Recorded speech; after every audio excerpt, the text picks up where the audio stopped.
എല്ലാവർക്കും നമസ്കാരം. ഇന്ന് നമ്മൾ ചെയ്യുന്നത് ഒരു മീറ്റ് കട്ട്ലറ്റിൻ്റെ റെസിപ്പിയാണ്. എളുപ്പത്തിൽ വീട്ടിൽ തയ്യാറാക്കാം. എങ്ങനെയാണ് ചെയ്യുന്നതെന്ന് നോക്കാം.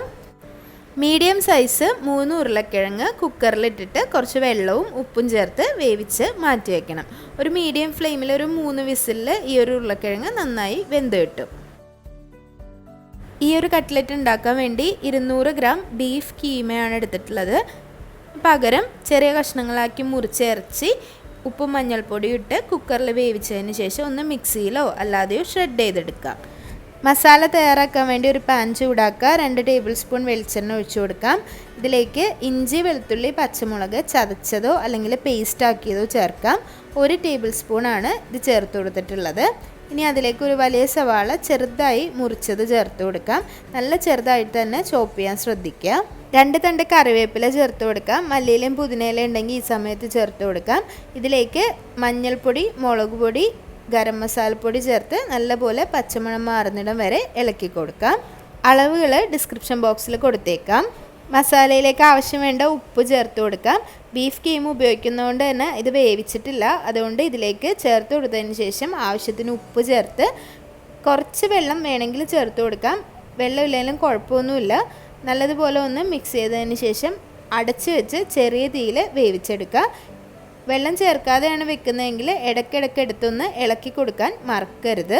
ഏകദേശം ഒരു 15 മിനിറ്റ് ചെറിയ തീയിൽ വെച്ച് കൊടുത്തതിന് ശേഷം ഓഫ് ചെയ്ത് മാറ്റി വയ്ക്കാം.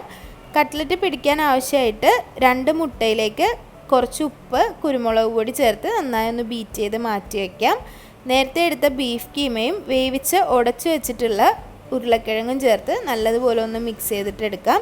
ഈ സമയത്ത് ഉപ്പ് നോക്കണം. ഉപ്പ് കുറവാണെന്നുണ്ടെങ്കിൽ ചേർത്ത് കൊടുക്കാം.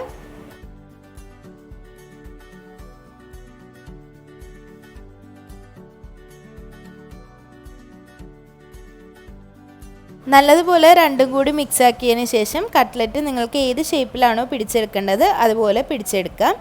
കട്ട്ലറ്റ് ഉണ്ടാക്കുമ്പോൾ നമ്മൾ കയ്യിൽ കുറച്ച് എണ്ണ ഒന്ന് തൂത്ത് കഴിഞ്ഞാൽ ഇതൊരിക്കലും കയ്യിൽ ഒട്ടിപ്പിടിക്കാതെ നല്ല ഷേപ്പിൽ നമുക്ക് റെഡിയാക്കി എടുക്കാൻ പറ്റും. ഞാനിപ്പോൾ ഇതുപോലെ ഒരു റൗണ്ട് ഷേപ്പിലാണ് എടുത്തിട്ടുള്ളത്. ഏത് ഷേപ്പിൽ വേണമെങ്കിലും എടുക്കാം.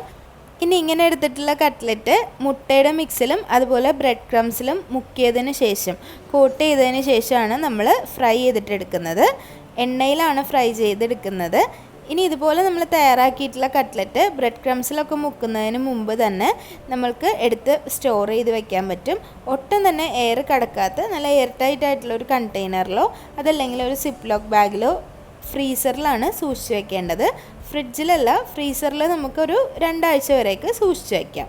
കട്ട്ലറ്റ് ഫ്രൈ ചെയ്യുമ്പോൾ എപ്പോഴും കുറച്ച് അധികം എണ്ണയിൽ ഫ്രൈ ചെയ്തെടുക്കുക. അതുപോലെ ഒരു മീഡിയം ഫ്ലെയിമിൽ വെച്ചിട്ട് ഫ്രൈ ചെയ്തിട്ട് എടുക്കണം. ഒരുപാട് തീ കൂടിക്കഴിഞ്ഞാൽ കട്ട്ലറ്റിൻ്റെ മുകൾ ഭാഗം കളറ് മാറി കരിഞ്ഞു പോവും. ഉള്ളിലാകെ വെന്തിട്ടും ഉണ്ടാവില്ല. അപ്പോൾ നമ്മൾ ചേർത്ത് കൊടുത്തതെല്ലാം വെന്ത മിക്സ് ആണെങ്കിൽ പോലും കട്ട്ലറ്റ് ഒന്ന് പൊരിച്ച് വരുമ്പോഴാണ് അതിൻ്റെ ടേസ്റ്റ് ഉണ്ടാവുക. അപ്പോൾ ഒരു മീഡിയം ഫ്ലെയിമിലിട്ടിട്ട് ഫ്രൈ ചെയ്തിട്ട് എടുക്കാം.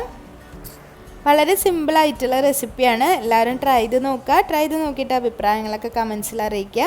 വീഡിയോസൊക്കെ ഇഷ്ടമാവുന്നുണ്ടെങ്കിൽ ലൈക്ക് ചെയ്യുക, ഷെയർ ചെയ്യുക, സബ്സ്ക്രൈബ് ചെയ്യുക. അതുപോലെ നിങ്ങളുടെ ഫ്രണ്ട്സിനും ഫാമിലിക്കും ഈ ഒരു വീഡിയോ ഷെയർ ചെയ്ത് കൊടുക്കുക. പിന്നെയും നല്ല നല്ല റെസിപ്പികളായിട്ട് വരുന്നതായിരിക്കും. അതുവരേക്കും താങ്ക് യു.